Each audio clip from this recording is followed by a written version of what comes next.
Hello, this is Sheila Bender, and you're listening to In Conversation, discussions on writing and the writing life. Today, our guest is Rikki Ducornet, a Port Townsend writer and painter. She is the author of 8 novels, as well as collections of short stories, essays, and poems.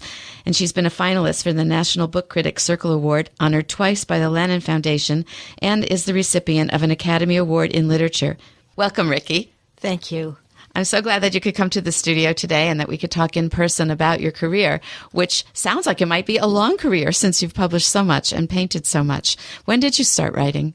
I think I started writing very early, but I never took it seriously until I became a novelist. I mean, there was a moment when I began to write just about every day. I was writing poetry and short fiction. Somehow I kept on thinking of myself as a painter who sometimes did this anomalous thing, which is to write poetry or short stories.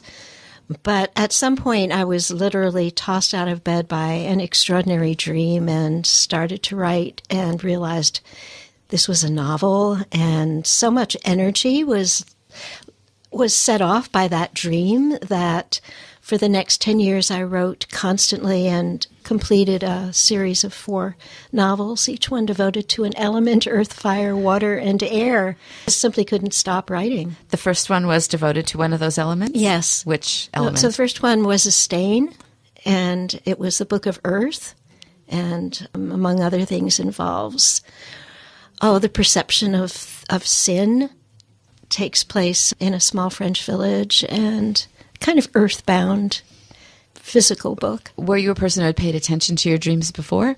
Yes, but this was a particularly powerful one. How long did it take you to write the novel from that dream? It was about 3.5 years. That's a long time. It's a long time. It takes a long time, usually, to write a novel. The next one was very quick. It took 18 months, but they vary tremendously. What element was the second one? Fire. Maybe that's why. It was like running across coals, and I knew it was going to be a swift book, and I liked the idea that the reader would be kind of rushing across coals to read it as well. It just took off. There was a voice, and I had to get rid of it.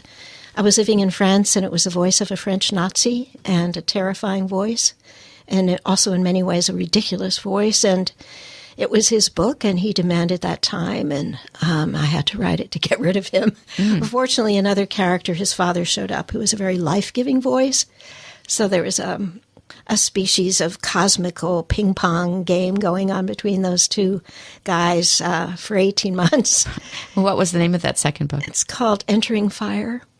And then you went on to another element. And the third one was The Fountains of Neptune, which was the one that took the most time and probably the biggest book. That's the book devoted to water. I think that water would take the most time. Yeah. The largest percentage of the surface of the earth is water. And I learned recently from the Port Townsend Marine Science Center speaker that we know less about under the ocean than we do about space. So I can see that element would create perhaps the longest book. And that's the book that's recently been or being reprinted. Yes, it just came out again. Yeah, it's actually the 3rd reprinting. Exciting. Mm-hmm. So we'll talk about that as we go on. And then the last element, of course, is air. And that book is called The Jade Cabinet. And was that a brief, quick write, or did that one take a long time, too? It was about 2.5 years. Yeah. Do you think that where you were writing from influenced enormously? Yeah, I was madly in love with this small village. I was living in France, a village of 1,500 people, and I was living really down to the bones with my family, husband and a son. Raised my son there. Was intrigued by a world that was very rich in history. I felt that you could scratch the surface of the village in which I was living and find yourself in the 19th century, and scratch a little deeper and find yourself in the Middle Ages. And so that was tremendously stimulating. A collection of short stories also came to me because of that. The life in that village was always full of surprises, kind of astounding things. So what happened when you seemed very exotic? Right. So what happened when you were back in the States and writing? I think at that time I was feeling so reassured and strong as a writer. There was something terrifying about writing a first novel. I always wondered if I would survive it, if I would go mad doing it, and I didn't. And by the time I got to the 3rd, I realized, I can do this, and I will actually finish this, and it'll take the time needs, but it will happen. And I also realize that the terrifying aspect of novel writing, at least for me and many of the writers I know, is that it's a process of revelation. You don't know where you are going until you get there. And I came to really love that and appreciate that and realize that when that was taking off, when a character, for example, demanded a book, and I could only hear that voice, that I was in good hands and shouldn't be terrified at all to be out of control. That's a happy ending. On the contrary, yeah. Yeah. No, this is good. Some real energy is being released, and I can write it. Were you continuing to paint and do visual art the whole time that you were writing novels as well? I managed to do both, but writing really took over and became the lion's part of what I did. I'm now, in the past years, I've been attempting to juggle both. And now that Bright Fellow is about to come out and I'm finishing some essays that I needed to finish, I'm looking forward to getting back to the studio for a few years. For a few years. That's exciting. And it's on your website, which is your name, Rikki Ducornet, DUCORNET.com. Uh-huh. Has some of your paintings or illustrations are online, and they're very evocative. So when you say that burst of imagination for the first novel, I can relate to it through the paintings, which are certainly a burst of imagination.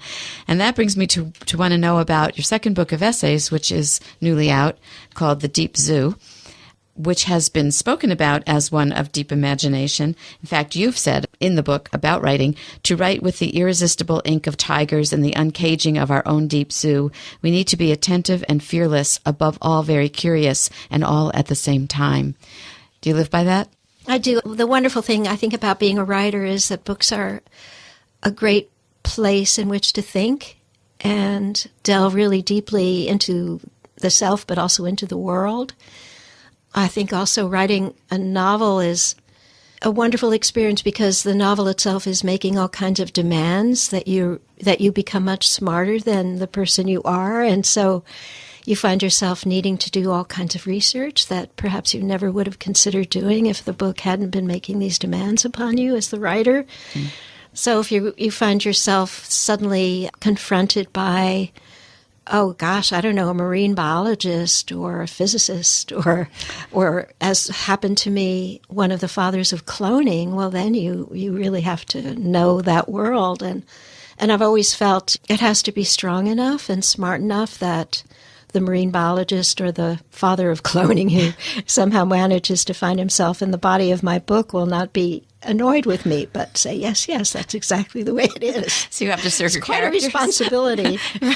Right. And I know you've come prepared to read a little bit from Deep Zoo. Yes.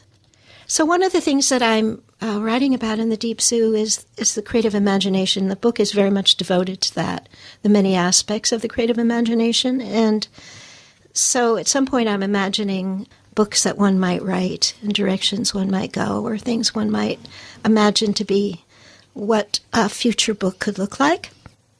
Imagine with me, if you will, a book of fragrances to be read with eyes closed on moonless nights, a book that, in the silence of the darkest hours, dispels the reader's stubborn certitudes, banishes lies, and offers in exchange an experience of the world's hidden coherence, the vitalities of first and last things, the strings that make up everything, those active principles in which the reader's own dream plays its part. Imagine a book of nature that acknowledges, assures, and embraces the entire ecology of the planet as it respires. A world book that, like the songlines of the whales and the Australian Aborigines, both reveals and precipitates meanings in the singing. A book of nature that, as do the songs of the Efe pygmies of the Ituri rainforest, fuses the voices of insects, animals, and birds, even the sounds of thunder, lightning, and rain, making for an acoustic ecology.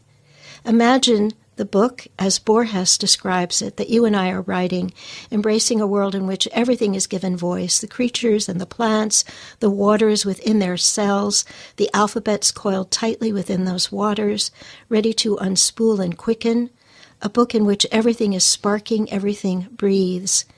Because our appreciation of plenitude, of the extraordinary, the unanticipated, the unknown, the ineffable, is essential to our natures. It is embodied. It makes us wise, because eros is sparked by sympathies, not just between ideas, objective hazards, the leaps of mind, but encounters with mystery. The mystery of otherness and evolution assures this, of likenesses. I'm thinking of those instances over which we have no control, that surpass our wildest imaginings. Here aesthetic intuition lies in ambush, fertile and dynamic, invigorated by delight. Like the sea, the moment, and it is forever, is upon us. The moment spills open, and we are here to receive it and bear witness. Makes me very proud to be a writer, and thinking how hard it is sometimes to live up to that when you're writing, because we have this human idea that we know where our writing's going and we can just dash an ending on a poem, say, and we did it. And then you look back at it and you go, no, that was the controlling mind that did that, not the open mind. And That's so right. I listen to you read and I just feel this opening and I get more settled in it and more willing. I hope when I'm back at my desk writing, I hope that willingness will stay with me. You mentioned to me before we started the program that this book is being used as a teaching book at colleges and universities. Yes. In writing classes, in literature classes. I think both, actually.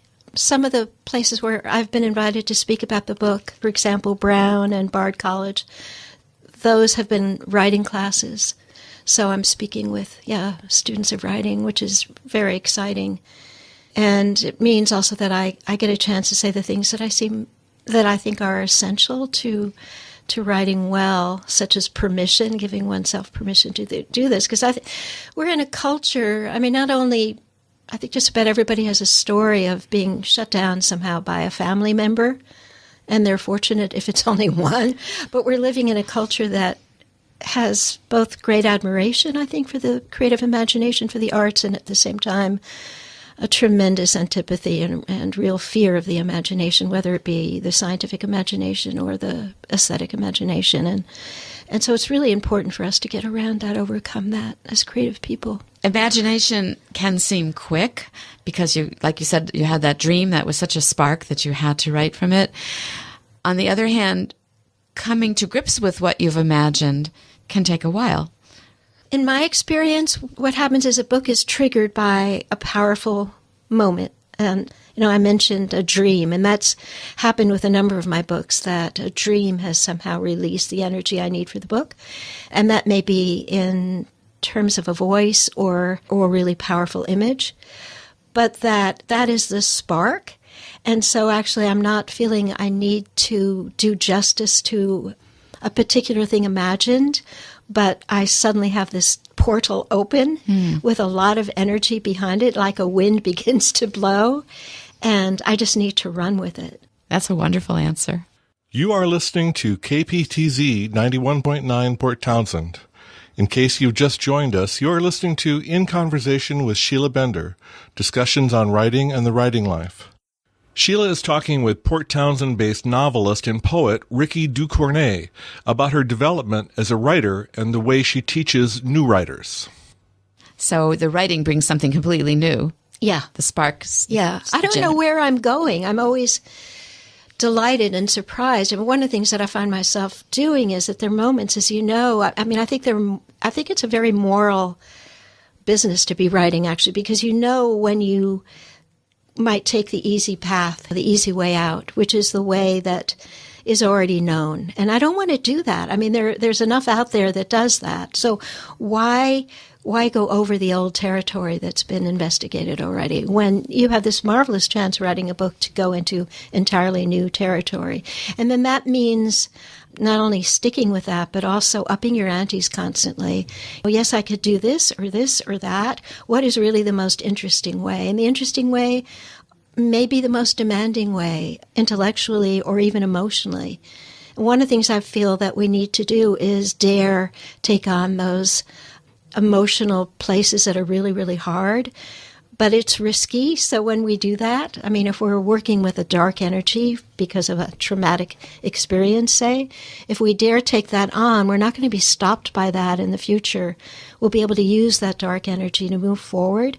But it's risky because we're in territory that has hurt us. And so then you give yourself time, be good to yourself. I mean, sometimes I think writing a book can take a lot of time because you need to stop to take a walk or take a nap or bake bread or whatever it is that makes you feel better, and then get back to it. And it may mean putting something aside for a week or a month. Some people, I think, need on occasion to put things aside maybe for a year. But then when you get back to it, you've got the muscle to carry it through. Is painting like that for you too? Oh, painting, in some ways, the similarity is that I'm really interested in exploring the world's mutabilities, and that involves my own mind's mutabilities. And it shows up very literally in the work that I do as a painter in terms of an interest in metamorphosis. So getting on the page a kind of itinerary where you see something imagined transforming before your eyes. And I think that process takes place in the writing as well. But overall, painting, for me, though, they're often aesthetic and technical issues that are really demanding and give me trouble. Well, I have to say, as with the writing, often those places are the most interesting places when the thing is done.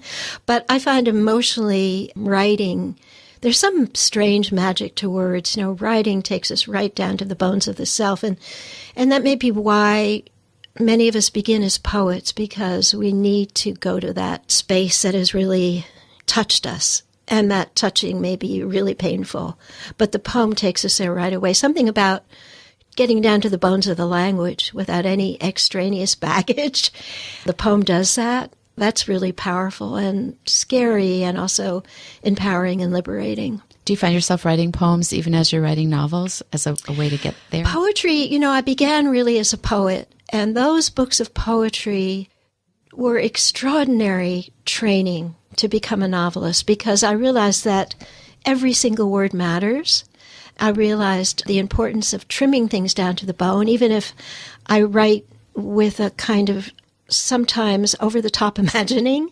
And even if I'm really interested in language and I'm a stylist, language really matters to me, I know that every word has to be exactly the right word. There should be no extraneous language ever.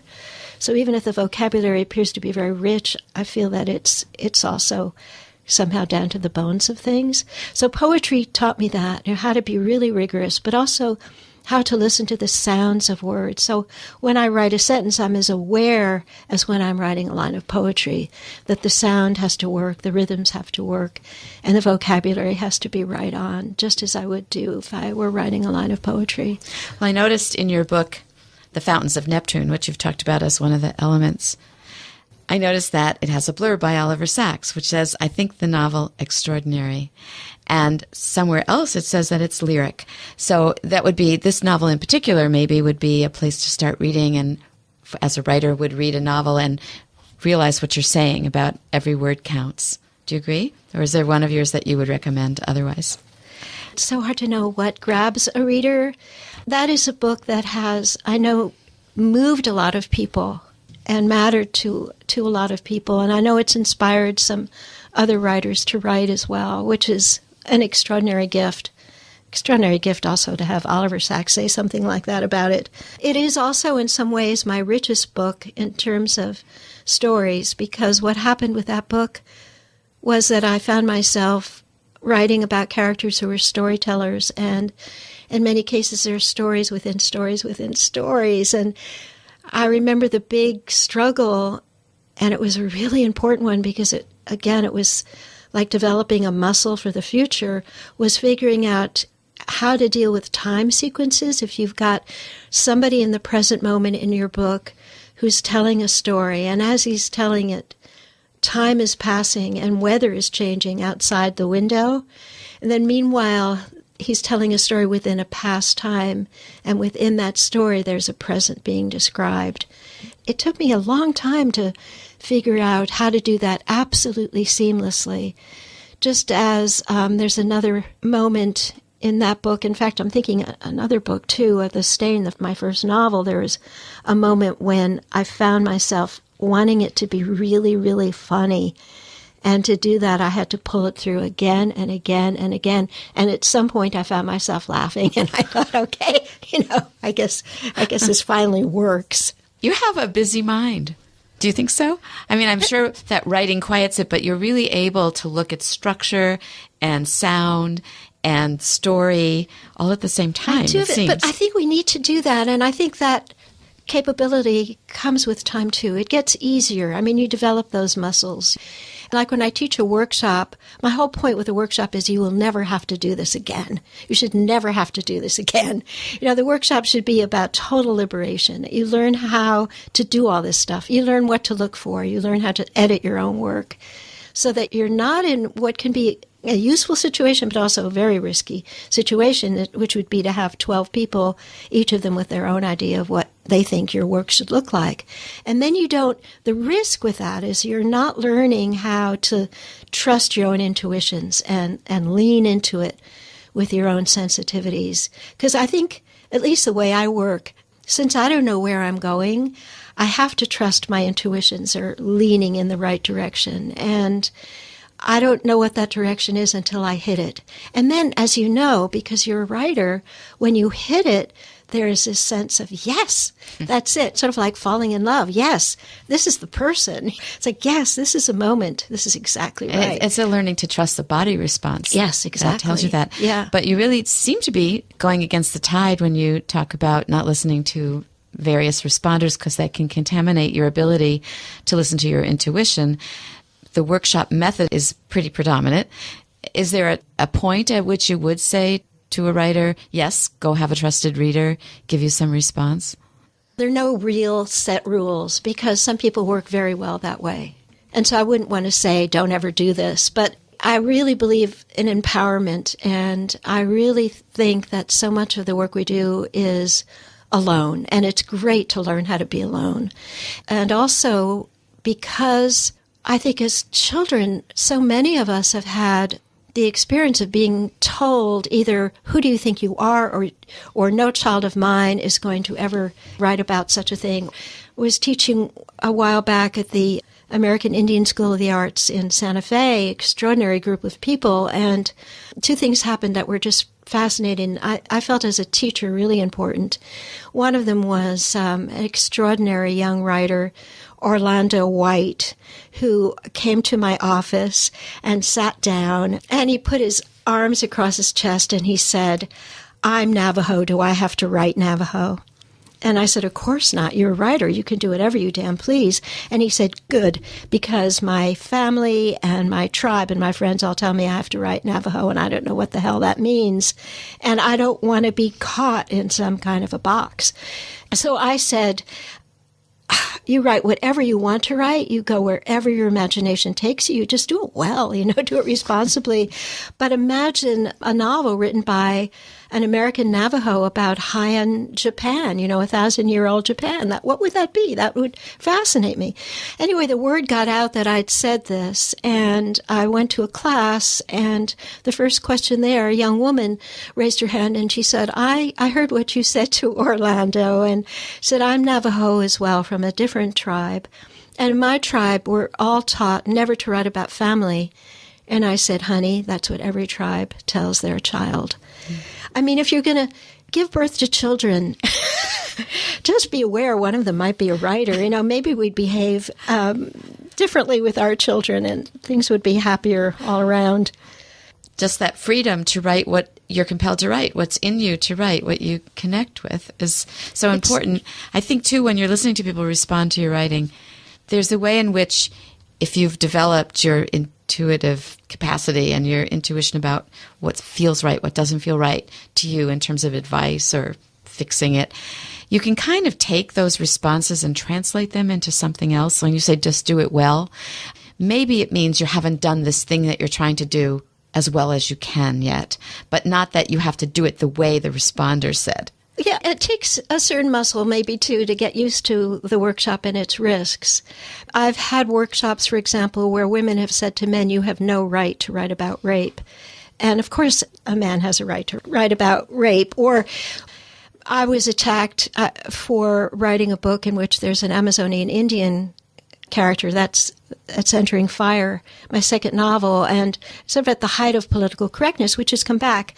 And I can totally understand where that's coming from, because there are people who abuse, other people's cultures and knock about in there as though they could with impunity without doing the work. But I think to enter into another world with real attentiveness and intelligence and compassion and empathy is a deeply human act. That's what we do as writers, but we have to do it responsibly. We have to do it well. And I think that goes back to the portion you read of Deep Zoo about the imagination, about all we have to be open to as writers. But I like what you say, we also have to do the work. The imagination, the spark, and the work. Those are the three things that I'm taking away from our conversation. I'm very much looking forward to reading The Fountains of Neptune, recently republished, and the essays in the Deep Zoo, and whatever other copies I can get a hold of your books. And I just want to remind listeners that we've been talking to Rikki Ducornet, and her website is her name, RikkiDucornet.com, where you can learn more about her work that's out there, more about her painting. And before we close, we have to bring up another venture that Rikki's involved in, which is what she calls little books about artists. So we don't have too much time left, but can you tell us a little bit about what you're doing with that? Well, there's so many interesting artists in town. There's so many interesting people in town of all kinds, as you know. But I became fascinated by a number of the painters. At some point, just because I was interested in Linda Okazaki's beautiful painting and became intrigued with what she had in her flat files, I asked her to see things that she hadn't shown in a very long time and found myself wanting to write about her work. And as she was going to have a show at Max Grover's gallery, when the gallery was open, decided to do a little book. So I wrote an essay on the work, and the idea really being that the essay would be a way into the work, but the book would really not be my essay. It would be the work, that there would be a lot of room for images. And that went very well. And the first edition sold out at the opening, and I printed a second edition and now into a third. And loved doing this so much, I decided to do another. Anne Hirondell, I think, was the second book. Same thing. It was a great way for me to really get to know the work of the artist intimately and then share it with the town and beyond. Kim Kopp was the next one, and then Margie McDonald.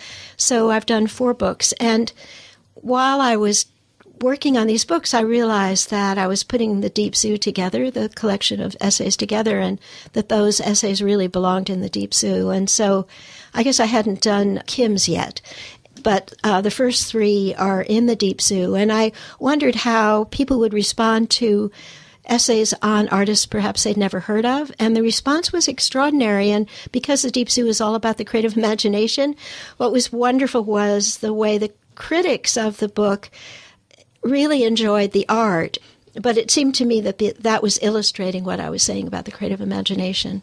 Absolutely, and there's such good cross-fertilization, both in just partnering with visual artists when you're also a visual artist and developing your writing out of a community spirit. It's very inspiring, so I hope to take home with me all the lessons I've learned here talking with you. So thank you so much for coming in today. So much fun, thanks. You have been listening to In Conversation, Discussions on Writing and the Writing Life with Sheila Bender. For more of Sheila's interviews, please go to Sheila's website, www.writingitreal.com/audio. In Conversation is produced by Sheila Bender and edited by Charlie Fleischman. Announcer is Kurt Vanderslice.